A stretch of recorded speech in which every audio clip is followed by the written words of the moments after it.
there are some things you can make sure to watch out for such that you don't fail or fall short.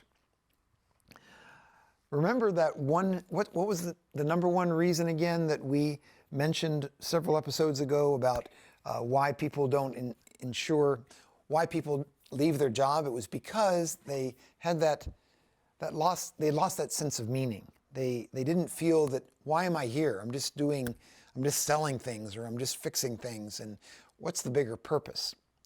So that's one thing.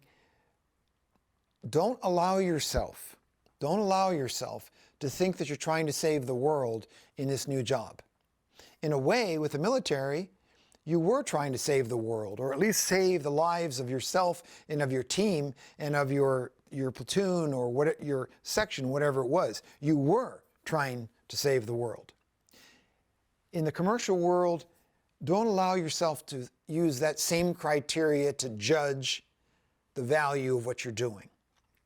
So that's number one. Number two is failure to make friends can result in you feeling alienated and not a member of the team. So if you don't give a little and spend some time with people, you're going to find that making friendships is more difficult or strained. And if you don't have friendships at work, that can be a pitfall, because then you've not made much effort to reach out to people, to be able to feel part of the team. And sometimes after a while, people start to say, well, don't talk to Randy because he's a loner, okay, or whatever else. So that's a second pitfall, is avoid the situation trying to just go into your corner and do your work. Try to talk to people, walk around during a break, stretch your legs, go get a glass of water, or refill your water bottle, or get a soft drink or a cup of coffee or tea or something, if that's the environment you're in. I mean, obviously, I just described an office environment. I didn't mean to do it that way, but just continue to make friends. Okay. Another one is some people feel that they don't know how to do their job, and they're a little bit embarrassed that I got hired for this job. They thought I could do this job, but I don't know how to do this job, or I'm not really good at it, and they just go in a downward spiral, a circle. As soon as you're feeling stress, or I'm not quite sure how to do it, say, could you go over this again with me? I have some questions, or could you walk me through this process? It's okay, because you know you are a competent worker or a competent leader. You know this. You know it. And you can do this. But remember, in the military, to be an EOD tech, you had to have a huge number of hours of training. And then not only in the schoolhouse, but also when you got out of the schoolhouse, in the unit, the training continued. The same thing should happen in the commercial sector, but they don't train you as much as we do in the military. So it's up to you to say, if you have gaps in your understanding, you need to speak up. You need to ask the person beside you or someone else, how do we do this again? And take some notes in your notebook or something. Jam them in your pocket so that you don't have to ask the same question twice. So the next thing again is just, sometimes if you don't know how to do the job, it can make you feel even more incompetent or not qualified, and you end up not doing it, which could obviously then make you feel a sense of a loss of self-confidence. So we want to avoid those scenarios. And that's why you need to approach this the same way you would with a new unit. I'm going to go out there, I'm going to make some friends, I'm going to get to know the procedures, I'm going to watch the people that are really good at what they do and why are they good at what they do, and I'm going to watch when people fall short, what happened to them, what did they screw up on, or what did they skip or not do well, and I'm going to make sure to learn from those mistakes so that I don't have to do them myself.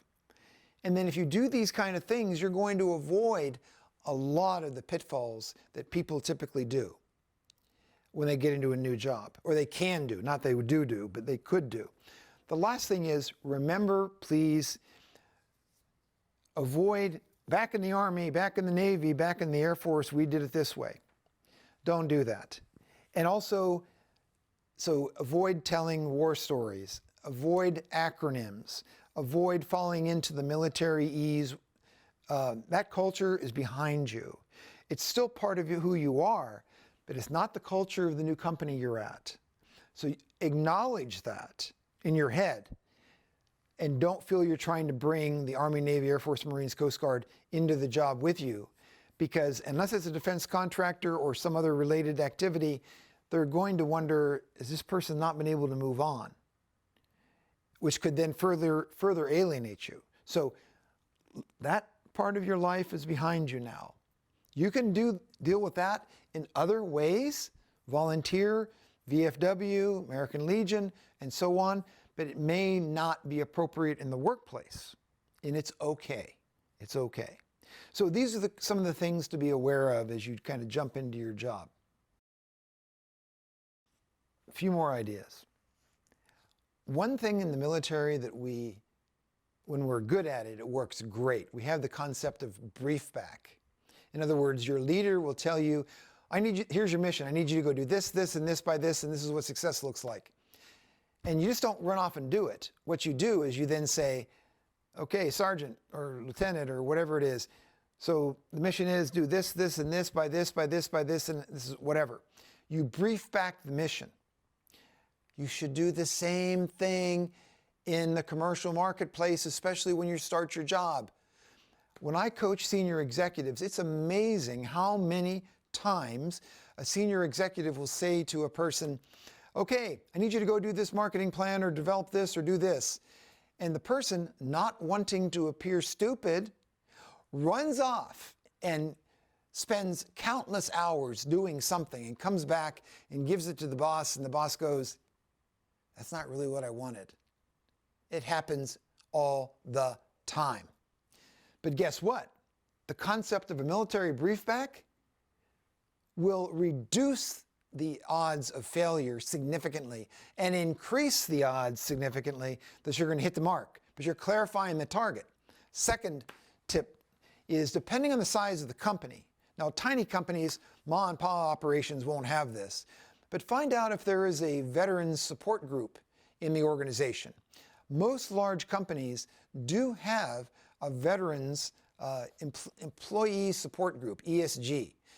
So please go ahead and ask those questions, because what a great source of how to succeed in a company and the do's and the don'ts and potential mentors than the Veterans Employee Support Group. It is amazing. So please ask that question and see if there is one.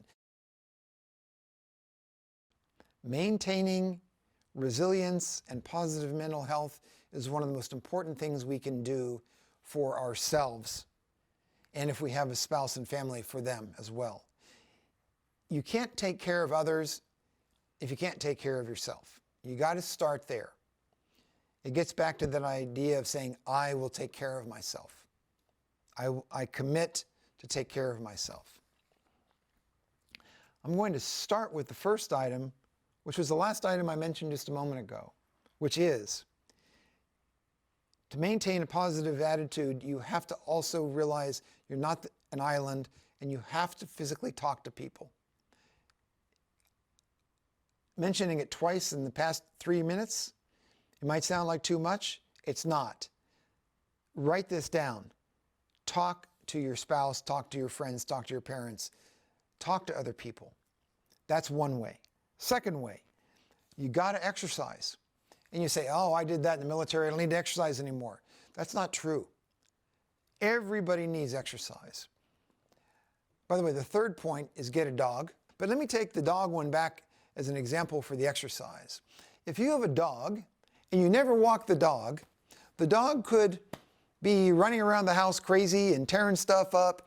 Well, why? Because the dog has that excess energy that just in the apartment or the house, it can't get out of its system. A dog's not meant just when they sleep a lot, but the point is they need exercise too. So a dog that is well exercised is going to be calmer and is going to be much more of a good companion for you. No offense, but a human is an animal, and we have a similar, should we say, condition as a dog. is that when we exercise, we are going to be in better health, both physically and mentally, because we got out and we got some of that energy out, or we got some of that stress out of our bodies. You really have got to decide what exercise program is right for you as you transition from the military, where you are required to do it, to the commercial, the private sector, where you're not required to do it, but it's going to help you to be in much better mental and physical status, a much better status, a happier place. So that's the second one was the exercise. The third one was get a dog. Did I say that enough? Get a dog? Okay, fourth one is I really do encourage you, especially if you're in a remote area, meaning not in a city, join that VFW. Well, actually, I encourage you, even if you are in a city, join that VFW or American Legion, whatever one is more active or you feel you can relate to some of the people with. Talk to people like yourself who have similar experiences. I'm not trying to say that you should be dependent upon them. I'm saying that they should be part of your support. They have to be part of your support because they've walked in your shoes. They've been there both on the battlefield or in the military, and you share common experiences. So please, please, please join a veterans organization in some manner. If there's no veterans organization, we'll get involved, if you are so inclined, with a church or some other kind of social event that is similar for public or community service or service to God, whatever appeals to you. But get involved with people. Get involved with people. Next one. Learn what the signs are of stress. You've got to understand inside of you, and hopefully everyone has in the military, it's the tension in the muscles. It might be even the idea of headaches. It might be the idea that you are furrowing your brow too much. It's the idea that you might be quick to react to people or quick to anger. All of these are indicators of stress being built up inside your body. By being aware of when stress is building up in your body, you can then do something about it in the moment, whether it's just shaking that out of your body for a few minutes, or getting up out of your chair and walking around for a few minutes, or in the beginning of the day, middle of the day, end of day, doing some kind of a walk or literally exercise, or playing a sport, a basketball, soccer, football, who knows what you might do in terms of some form of exercise. But find it and do it. And then the last thing that I want to make sure to tell everybody is, look, if you're really having a difficult time, the Veterans Administration, you know how we have 911? Well, they have 988. 988 is the Veterans Hotline if you're feeling depressed or if you feel you need help. It doesn't mean that you're necessarily considering suicide, but this is a very, very, very important issue that we cannot just not talk about. So if you are finding that you are feeling too alone or too depressed throughout this entire process, and you've tried friends, spouse, parents, the community, the religious leaders, remember you can call 988, and there are trained, in many cases veterans, but trained people with Veterans Administration that will help you to deal with some of the challenges that you are facing and to get you some additional help.